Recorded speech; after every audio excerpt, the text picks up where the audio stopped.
You have to have a collective spirit. అన్ని పనులు అవ్వకపోయినా primary is law and order. Law and order బలంగా ఉంటేనే ఇప్పుడు మీరు కోరుకున్నట్టుగా కూర్చోబెట్టి ఏఐ కావచ్చు, పరిశ్రమలు కావచ్చు, రేపొద్దున ఏదైనా కాలేజ్ సమస్యలు కావచ్చు, ఇవన్నీ కూడా సవ్యంగా ఉండాలంటే లా and order should be very strict and very strong. నేను హోమ్ మినిస్టర్ని కాదు, అది నా పరిధిలోకి రాదు, అది క్రిమినల్స్ తాలూకు అదృష్టం.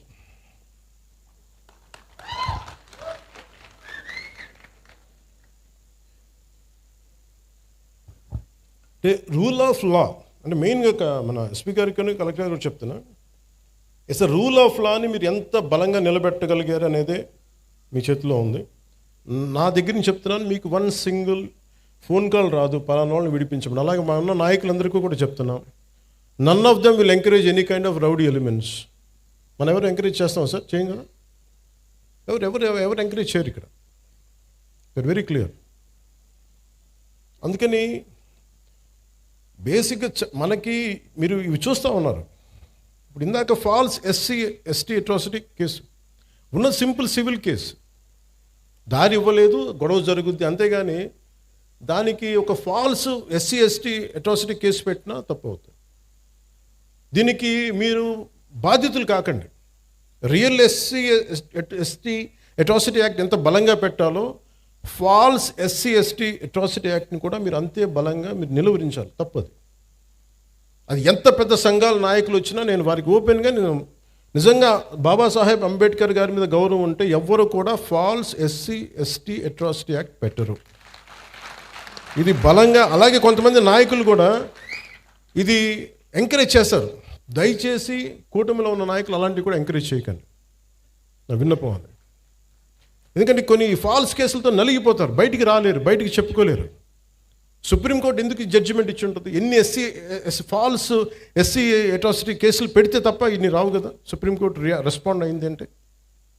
అందుకని ఎస్పీ గారికి కూడా చెప్తాను, let it be directive, let it be a policy for the entire state. మీరు సీఎం గారితో కూడా మాట్లాడుతున్నప్పుడు ఇవన్నీ చెప్పండి, తెలియజేయండి అన్నీ నెక్స్ట్ మీటింగ్స్లో. మీరు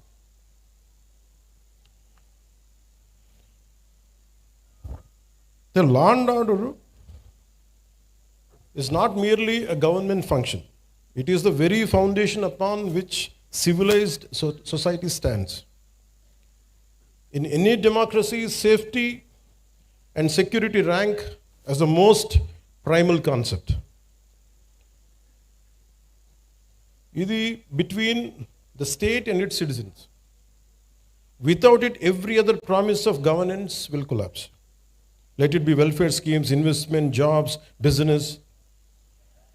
సో అందుకని మీకు 6 ఫండమెంటల్ ప్రిన్సిపల్స్ దృష్టిలో పెట్టుకొని, ఫండమెంటల్ రైట్స్ నిజంగా మనకు కావాలంటే without law and order it is mere aspirational. ఒక ఆశాజనకు ఉండే తప్ప, ఆశయం తప్ప నిజంగా ప్రాక్టికాలిటీలో పెట్టలేని. సో అందుకని లా అండ్ ఆర్డర్ని ఈ ప్రభుత్వం, it is not just a policy, we're taking it to its fullest. ఇది